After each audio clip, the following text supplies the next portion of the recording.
and she went home to the Lord. Now notice there's the two. Same care. But in the first case it was ordinary, the second extraordinary. Now the question then is, our brothers and sisters who are suffering from disorders of consciousness, when is care ordinary and when is care extraordinary? That's really what it comes down to. And there are different criteria for distinguishing ordinary and extraordinary, and the patient or the patient's proxy can decide on that. And one of them is the benefit, the medical benefit. If it's not going to help you out medically, then you can deem it extraordinary. But there are also financial concerns. So it's a legitimate thing, for example, for a granddad to say, you know, rather than me be here in the hospital, I've lived a wonderful life. I'm ready to go home and be reunited with my deceased wife. And if I'm here for another month, it's going to cost my grandson's college education. So I'm ready to go. And there he can make a legitimate, extraordinary, he can make a moral judgment that this particular treatment is extraordinary. So the debate over the care of our brothers and sisters who are suffering from disorders of consciousness is food and water ordinary or extraordinary care? And the consensus basically is that food and water is ordinary. Food and water. I have to feed you, right? One of my Dominican brothers gets sick. I have to go, if I'm assigned to be the infirmarian, I go to his room with his dinner. That's ordinary care. Now, some will say, well, it's extraordinary because you've got a peg tube inserted into your gut. Well, there are those like this. There are people who've actually taken a loved one who is suffering from disorders of consciousness and move them back to their home. And one of the things you discover, one of the things I discovered in Marie, is that it's relatively simple to care for someone once they have a peg tube. It's easy. Now, is it easy in the sense of, is it not going to be an emotional burden?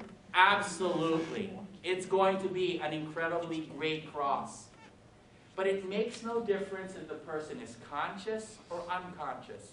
If you have a loved one who has a spinal cord injury, it again is a burden. And one of the things I want to emphasize is it is particularly the responsibility of Christians to help those of us who may not be able to financially care for our brothers and sisters in need. It is the responsibility of the church to be involved in this. So often people assume it's the government, but it is actually the church and the local community that should somehow get together. And I know that I believe in certain places in Europe, parishes get involved and pool their resources to help a particular family member care for someone in the persistent vegetative state. Yes? I was going to say, I've taken care of a lot of patients with peg tubes, and we've had patients that have had strokes or whatever have had a peg tube. They get better, then we can take the peg tube out, so it can be a resource that can be used and then can be removed, and the patient can eat on their own. So we've used them in so many different situations, and sometimes I think, like on the cutting edge, like our society, like we live to eat sometimes, you know, because we all love food so much. But we don't realize that someone can have a quality of life if they're not eating, and there's so many other ways they can be stimulated, and we can give good mouth care and everything, and they can still, even though so many of us are looking forward to what the next meal is and how wonderful it's going to be, there's other things in life that are better. Just as and that's beautiful. family, you know? Anyway, so when it comes down to that, basically the consensus is that food and water is ordinary care. However, there are times when even food and water can become extraordinary care. And those are the times when food and water cease to be nutritious, when they cease to be helping, and so what they do, in fact, is they hurt. So water, for example, if their body is not absorbing the water, you can actually start to accumulate water. And when you accumulate water, that's actually detrimental to your health. And in those cases, those limited cases where food and water cease to be nutrition and hydration, they can then constitute extraordinary care. And you can then pull away, you can remove it, But at that point, the patient is usually imminently dying. I mean, the reason why the patient's body, the patient is refusing to assimilate food and water is because their body's shutting down. But in most cases, feeding and nourishing someone, especially someone you love, rather than ordinary care, I actually will say it's loving care. I mean, forget ordinary, it comes down under love, right? And we are called to love. Anyway, I'm going to end there because the meal is calling to us. Are there any questions? Yes? What is the implication of all this on organ donation? I mean, I've always said that my brain is dead, but my kidneys are still working. I'm still using weed and but I never felt comfortable with this or know which way to go, and this is a discussion. So my students ask me, Father, should I put an organ donor sticker thingy? You know, I tell them, right now in our country, given the state of the debate, I discourage them from doing so.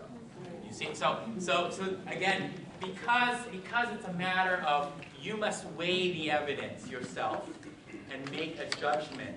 But given that our culture at the moment, and God willing it will change, but at the moment is driven primarily by monetary and very utilitarian values, that this is not help, that people are more likely to take your organs when they shouldn't versus the other way around. And given that concern, I've told my students no. I would discourage them. I will not say no, but I'll say I would discourage you from doing that. And maybe, you know, another time I could come back and we could just have an entire conversation about organ transplants, the debate over the different criteria for death. So there's higher cortical, there's brain stem, there's whole brain, and then what is now basically a systems definition of death, and I've written on this. We can talk about that and the implications of what that would mean, especially I think in light of the healthcare legislation. No one knows what's in there. I'm still waiting to learn what's in there with regard to the things that I'm interested in. But hopefully a year or 2 years from now we'll be able to figure out in more concrete detail, especially at the state level. Because I think that what's going to happen is that this legislation is going to be, it's going to have to be modified, limited, restricted at the state level to really get it implemented right. Well, thank you again for the